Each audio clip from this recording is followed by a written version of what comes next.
semuanya. Ya, pada video kali ini kita akan membahas mengenai sikap positif terhadap pokok-pokok pikiran pembukaan Undang-Undang Dasar 1945. Jika pada video-video sebelumnya kalian sudah mempelajari tentang pokok-pokok pikiran yang terkandung dalam pembukaan Undang-Undang 1945, nah, pada saat ini pada pembelajaran kali ini kita akan mengetahui sikap positif seperti apa sih yang harus kita lakukan terhadap pokok-pokok pikiran pembukaan Undang-Undang Dasar 1945.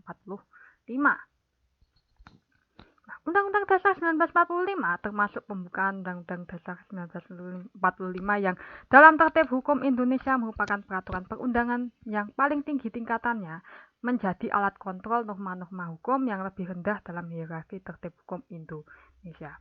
Undang-Undang Dasar 1945 sebagai konstitusi negara memiliki suasana kebatinan. Hal ini karena di dalamnya terdapat pokok-pokok pikiran pembukaan Undang-Undang Dasar 45 yang memiliki cita-cita hukum dan sumber nilai, norma, serta kaidah baik moral maupun hukum negara yang menguasai hukum dasar baik yang tertulis maupun yang tidak tertulis. Oleh karena hal-hal itu tadi, sudah seharusnya kita sebagai warga negara menunjukkan sikap positif terhadap konstitusi negara Indonesia ini. Terutama pada era reformasi ini ya, yang semakin banyak beredar kabar-kabar ya, luas di media sosial. Sifat rendah hati dan mawas diri itu sangat diperlukan untuk memperbaiki kondisi dan nasib bangsa. Nilai-nilai moralitas seperti yang tertuang dalam pokok pikiran pembukaan Undang-Undang 1945 harus selalu membentengi diri. Nah, tadi kalian sempat mendengar yang namanya nilai moralitas. Sebenarnya apa sih nilai moralitas ya? Yang sering kita dengar ketika kita mempelajari pokok-pokok pikiran dalam pembukaan Undang-Undang Dasar 45 ini. Nilai moralitas itu merupakan kualitas dalam perbuatan manusia yang menunjukkan bahwa perbuatan itu benar atau salah, baik atau buruk. Moralitas mencakup pengertian tentang baik buruknya perbuatan manusia. Nah, ini menurut pengertian nilai moralitas menurut Puspo Projo. Setelah kamu mengetahui makna dan pokok-pokok pikiran yang terkandung dalam pembukaan Undang-Undang Dasar 45, maka sikap-sikap positif untuk menghargai pokok-pokok pikiran yang terkandung dalam pembukaan Undang-Undang Dasar 45 dapat dilakukan dengan cara-cara berikut. Yang pertama, selalu bertakwa kepada Tuhan Yang Maha Esa. Bagaimana melaksanakan ibadah sesuai dengan keyakinan masing-masing. Lalu berlaku jujur dalam setiap perkataan dan perbuatan. Jadi antara perkataan dan perbuatan itu juga harus seimbang.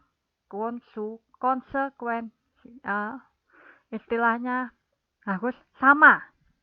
Ya. Jangan hanya berkata saja, tapi juga kita harus berbuat. Menjaga agar pembukaan Undang-Undang Dasar 45 sebagai pokok kaidah negara yang fundamental itu terhindar dari segala bentuk upaya untuk mengubahnya. Jadi jangan sampai pembukaan Undang-Undang Dasar 45 ini diubah ya karena dianggap tidak sesuai. Ya, padahal pembukaan Undang-Undang Dasar ini sudah sesuai dengan jati diri bangsa kita. Ya, kemudian selalu menjaga dan mengamalkan nilai-nilai yang terdapat dalam pokok-pokok pikiran pembukaan Undang-Undang Dasar 1945. Jadi kita harus mengamalkan nilai-nilai yang ada dalam pokok-pokok pikiran pembukaan Undang-Undang Dasar 45. Kemudian belajar giat agar menjadi warga negara yang cerdas, berpendidikan, dan maju agar setara dengan bangsa-bangsa lainnya. Lalu membangun negara dengan memanfaatkan sumber daya alam untuk kepentingan rakyat ya, bukan hanya untuk kepentingan individu atau golongan tertentu saja, tapi untuk kepentingan bersama, untuk kepentingan rakyat Indonesia. Kemudian memupuk tenggang rasa dan toleransi terhadap perbedaan, berprinsip pada Bhinneka Tunggal Ika. Apa artinya Bhinneka Tunggal Ika? Berbeda-beda tetapi kita tetap satu jua. Ya. Negara kita, masyarakat kita itu adalah masyarakat yang majemuk, terdiri dari berbagai ras, suku, agama, golongan, dan semua itu disatukan dalam negara yang namanya Indonesia. Ya. Rela berkorban untuk membela tanah air dari serangan musuh. Ya, jangan sampai kita mendapat serangan dari negara lain. Lalu setia kepada proklamasi kemerdekaan 17 Agustus 1945, Pancasila dan Undang-Undang Dasar 1945. Lalu berperan aktif dalam berbagai kegiatan pembangunan di segala bidang. Ya, ini tentunya berkaitan dengan kondisi masyarakat dan negara. Menjauhi sikap dan perilaku anarkis, ya, karena mengganggu dan meresahkan masyarakat, ya. Jadi tidak boleh berlaku semena-mena, seenaknya, ya, yang merugikan karena dapat merugikan dan mengganggu keamanan dan ketentraman masyarakat. Lalu menjauhi sikap dan perilaku yang dapat menimbulkan perpecahan dan disintegrasi bangsa. Ingat, jangan mudah termakan oleh adu domba oleh pihak-pihak tertentu yang sengaja menyebarkan kabar bohong, kabar hoak, itu untuk memecah belah, untuk mengadu domba kita. Kemudian tidak bertindak KKN yang merugikan negara. KKN yang di sini yang dimaksud adalah korupsi, kolusi, dan nepotisme, dan itu hanya menguntungkan individu dan golongan tertentu, ya, dan malah lebih cenderung merugikan negara. Karena apa? Yang dipakai itu adalah uangnya rakyat.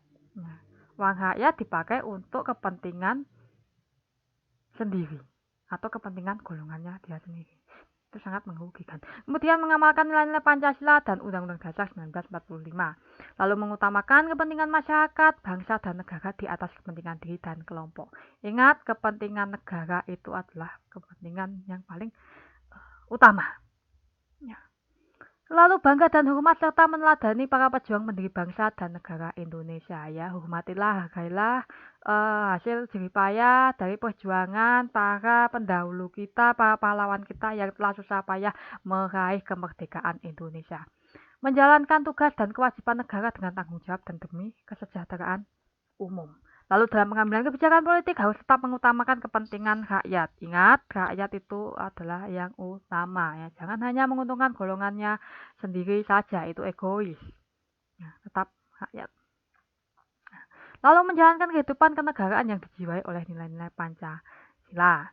Lalu menjadi teladan bagi rakyat dalam bertindak sebagai negarawan yang arif dan bijaksana. Lalu cerdas dan cermat dalam bertindak dan mengambil keputusan sesuai dengan konstitusi, sesuai dengan hukum yang berlaku, sesuai dengan Undang-Undang Dasar 1945.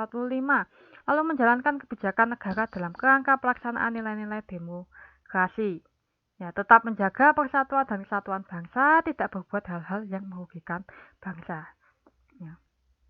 Melestarikan kehidupan demokratis dan menjunjung tinggi semangat Bhinneka Tunggal Ika, ya. Semangat persatuan dan kesatuan. Nah, itu tadi sikap-sikap positif terhadap pokok-pokok pikiran dalam pembukaan Undang-Undang Dasar Negara Republik Indonesia 1945. Nah, ini sedikit informasi mengenai sejarah perkembangan Undang-Undang Dasar atau konstitusi yang ada di Indonesia.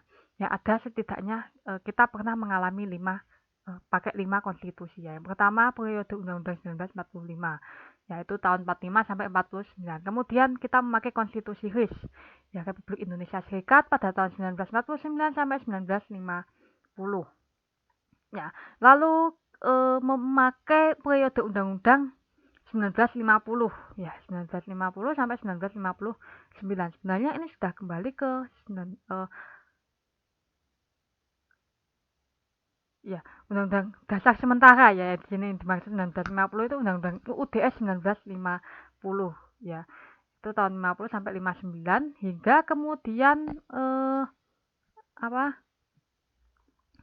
menggunakan kembali Undang-Undang Dasar 1945, yaitu mulai tahun 1959 sampai 1999, ya, sampai masa Orde Baru berakhir. Nah, kemudian pada tahun 1999 Undang-Undang Dasar 1945 ini diamandemen, ada beberapa bagian di dalamnya yang diubah.